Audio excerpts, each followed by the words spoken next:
Hi there, Matt here from EWI Store, here today to talk to you about EWI-075 Silicone Render.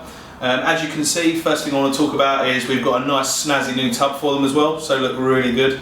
So it's done really well and that looks really smart. But about the contents, so this comes in 1mm, 1.5mm, 2mm, 3mm, so whatever grain size you're after we can do in that. Also hundreds of different colours, so the main thing is, get your customers to have a look, see what colours they want, and then we can match it here on site. We'll get their pigments put in for you. Like I say, hundreds of colours, but you can talk to us about that when you're inquiring.